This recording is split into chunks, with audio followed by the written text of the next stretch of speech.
कहाँ देखिए, आप लोग नेशनल चैनल पे आपको बड़ी मोहब्बत हो गई असदुद्दीन ओवैसी के घर में। मेरे घर में कौन जीता? हम तो कह रहे हैं कि मेरे अंगना में तुम्हारा काम ही नहीं है। अब किसी के घर में कल सुबह में भैंस या गाय दूध नहीं देंगी, मेरे को बोल दो आप, मैं जिम्मेदार हूं। आंधी आंधी कहाँ आंधी है भाई? अरे भाई, तूफान आपके सामने बैठा हुआ है, आप कहाँ आंधी की बात कर रहे हैं? एमआईएम पार्टी ने 51 म्युनिसिपल सीट्स पर कंटेस्ट किया और आप जानते हैं कि हैदराबाद पार्लियामेंट कॉन्स्टिट्यूंसी में हमने 44 डिविजन्स में से 34 पर कंटेस्ट किया और 33 म्युनिसिपल वार्ड्स पर हमको कामयाबी मिली। मैं फिर से कह रहा हूं कि हैदराबाद पार्लियामेंट्री सेगमेंट में 44 म्युनिसिपल डिविजन्स हैं, जिसमें से एमआईएम ने 34 पर कंटेस्ट किया और 33 पर हमने कामयाबी हासिल की। और साथ ही साथ मैं बताना जरूरी समझता हूं आप तमाम को कि पुराना पुल डिवीजन से राजमोहन चौथी मर्तबा एमआईएम पार्टी के म्युनिसिपल कॉरपोरेटर के तौर पर जीते हैं।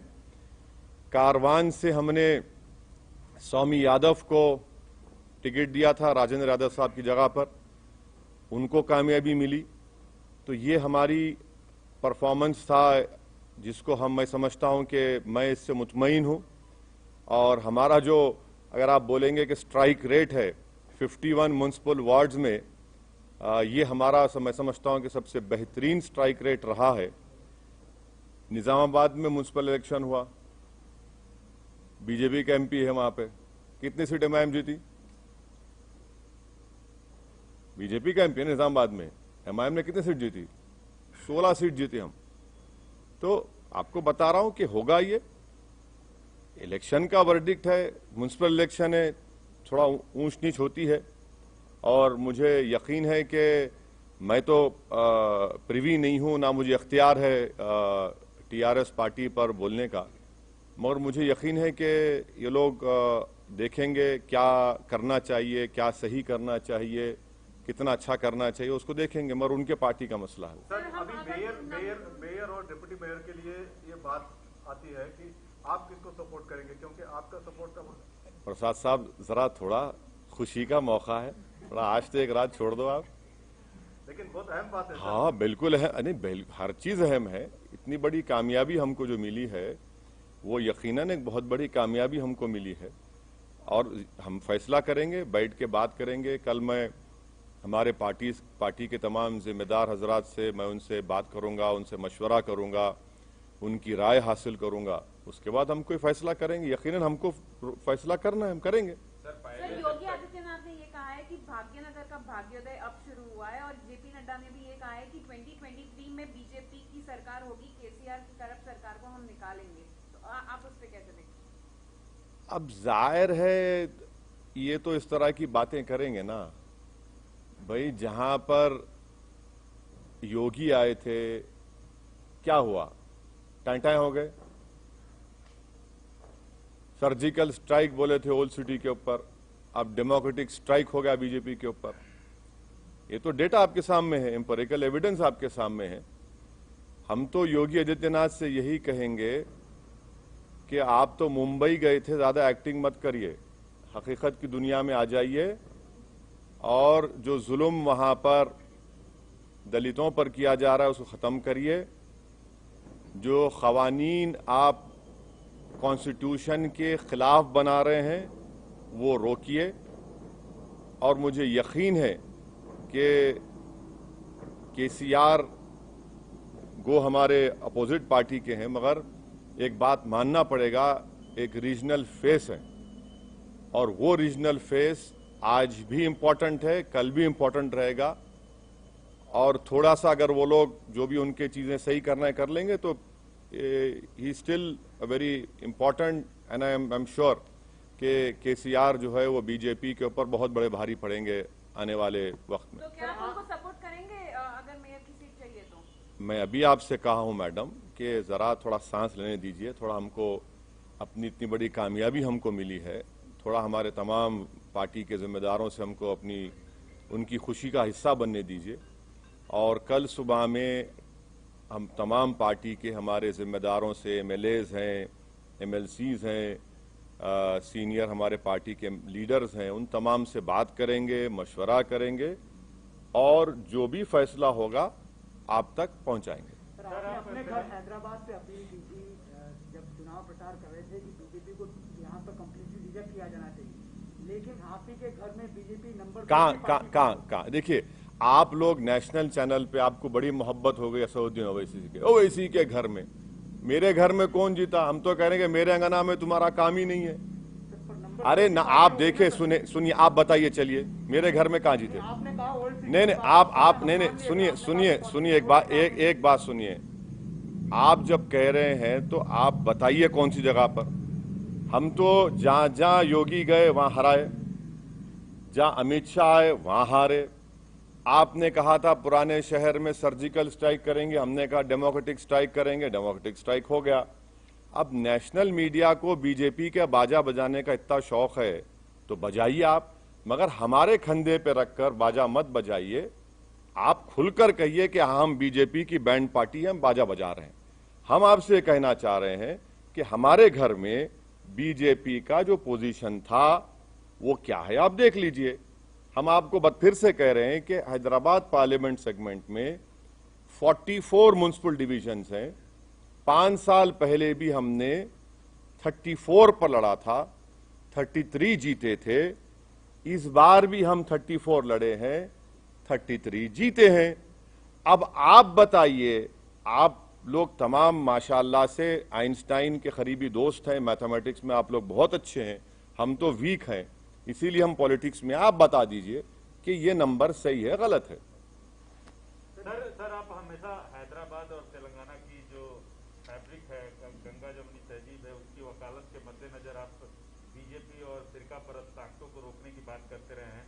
उसी के मद्देनजर आप केसीआर को भी सहयोग करते रहे हैं कई चुनाव में, मतलब लोकसभा और विधानसभा में।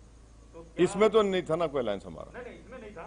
तो क्या थैंक यू। बीजेपी को रोकने के लिए जैसे आप वकालत करते हैं तो क्या आगे हाथ मिला सकते हैं? क्योंकि जो ये आंधी है, जैसा बीजेपी, आप आंधी बोलते? हाँ, बीजेपी आसमान देखिए कितना साफ है, इतना अच्छा मौसम है, ना हवा। देखिए सुनिए, ये लफ्ज आंधी का क्या मतलब? अरे भाई, अगर आंधी होती तो एमएलसी क्यों हार गए महाराष्ट्र में? महाराष्ट्र में हार, अरे ठीक नहीं जी, अरे भाई आवाम का फैसला है, मगर जरा अल्फाज का इस्तेमाल जो है ना, जरा उसके ऊपर देख कर करिए। आंधी कहाँ आंधी है भाई? अरे भाई, तूफान आपके सामने बैठा हुआ है, आप कहाँ आंधी की बात कर रहे हैं? सर, अब चार मीनार की तो बात हो गई, क्या आप कोलकाता के हावड़ा ब्रिज पर कूच करेंगे सर? नहीं, इलेक्शन लड़ना तो प्रसाद साहब मेरे लिए जरूरी है। मैं जब तक जिंदा रहूंगा मैं इलेक्शन लड़ता रहूंगा, और मुझे जीतने से या हारने से कोई मतलब नहीं है, मुझे लड़ने से मतलब है और मैं लड़ूंगा। अब रहा सवाल, आपके सवाल का जो स्पेसिफिक जवाब है, अब इलेक्शन से हम लोग थोड़ा हैदराबाद के इलेक्शन से फारिग हो चुके हैं, अब बैठ के बात करेंगे आने वाले एक 6-7 दिन में, और फिर इंशाल्लाह फिर अपना सफर शुरू रहेंगे। सर, यही फॉर्मूला आप वेस्ट बंगाल में, मतलब आपने कहा था नहीं, सोमित देखिए, मैं आपके सामने कई मर्तबा इन पर्टिकुलर आपके तमाम से कहूं कि केरला में और आसाम में मैं नहीं जाऊंगा। ये मेरा एक डिसीजन है और हम उसके पाबंद हैं। वहां पर बदरुद्दीन अजमल साहब की AIDUF है, IUML केरला में है, हम वहां जाकर उनको डिस्टर्ब नहीं करेंगे। अगर कभी उनको गलती से मेरी जरूरत पड़ गई मुझ जैसे दीवाने की, तो वो मुझे कॉल कर ले, मैं आ जाऊंगा, नो प्रॉब्लम। सर, मतलब बीजेपी ये भी कह रहा है सर, ये बीजेपी ये भी सर बीजेपी नहीं, केरला और आसाम की बात कर रहा हूँ। वेस्ट बंगाल, तमिलनाडु में तो लास्ट टाइम लड़े हम लोग, एक सीट लड़े थे, वानियमबाड़ी की सीट लड़े थे हम लोग एक। बिल्कुल तमिलनाडु में लड़ेंगे, क्यों नहीं लड़ेंगे? सर बीजेपी इधर भी राइट साइड बहुत हो गया, लेफ्ट विंग भी है, लेफ्ट साइड भी है। सर, बीजेपी ये क्लेम करता रहा कि MIM का और मेनली जो TRS का अलायंस है, मतलब इश्यू बेस्ड जो सपोर्ट था वो रूम के अंदर ही रहा है। तो मतलब सर ये तो इसका मतलब है कि बीजेपी को ये मालूम कि मैं टॉयलेट में जा रहा हूं तो क्या हो रहा है? क्या बात है यार? सर, जिस तरह से ये मुद्दे उठाए गए थे इस बार बीजेपी के द्वारा, जिस तरह का ध्रुवीकरण किया गया था, क्या आपको लगता है कि ये कहीं ना कहीं काम किया और आने वाले चुनाव में जो इसे और ज्यादा मजबूती के साथ पेश करेगी बीजेपी? ये है कि क्या आपको लगता है कि ओल्ड हैदराबाद और AIMIM को टारगेट करके कहीं ना कहीं बाकी का जो GHMC का इलाका था वहां पर जो अब देखिए, अब ऐसा है ना मैडम, अब किसी के घर में कल सुबह में भैंस या गाय दूध नहीं देंगी, मेरे को बोल दो आप, मैं जिम्मेदार हूं। सुबह कल मुर्गी पुकारेगी नहीं, सुबह 4 बजे, अरे शायद ओवैसी यहां से गया होगा। अरे छोड़ दीजिए ना, कहने हर चीज में आप लिखिए ओवैसी के घर में ऐसा हुआ। अरे मैं कहां जिम्मेदार हूं? मेरे घर का तो मैं रिकॉर्ड पेश कर दिया आपको, अब दूसरों को बताना पड़ेगा। कब तक आप लोग हमको इस्तेमाल करेंगे? भाई दिल्ली के स्टूडियो में बैठ के ओवैसी, अरे भाई छोड़िए हमको, हमारा रिकॉर्ड सामने है। हम लड़े 51, अगर हम लड़ लेते 80 तो क्या होता फिर? हाँ, ये भी तो सोचो आप।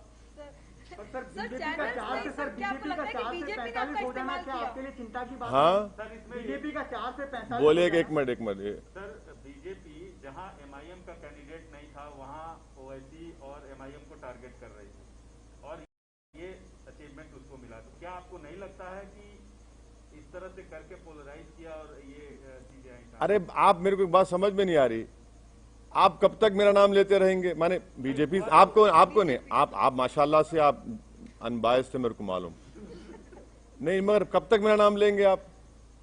भाई मेरा नाम कब तक लेंगे भाई? वहां पर जो 51 सीट्स में अगर मैं 44 जीत रहा हूं, आप मेरा नाम क्यों लेंगे? भाई मुझसे पूछिए ना कि आप 7 सीट पर क्यों हारे, वहां पर कितनी जगह और बीजेपी जीती, बता दीजिए। हम बोलने तैयार है आपको, मगर हर जगह पर असदुद्दीन ओवैसी MIM करना गलत है। वो नहीं, मैं जो भी कर रहे हैं वो गलत है, और अगर कर भी रहे हैं तो उनका नेगेटिव वोट है, वो कभी भी चेंज हो जाएगा, देखना आप। सर जिस पार्टी की आप, अरे उनको बोले दो हमारे, अगर आप TRS से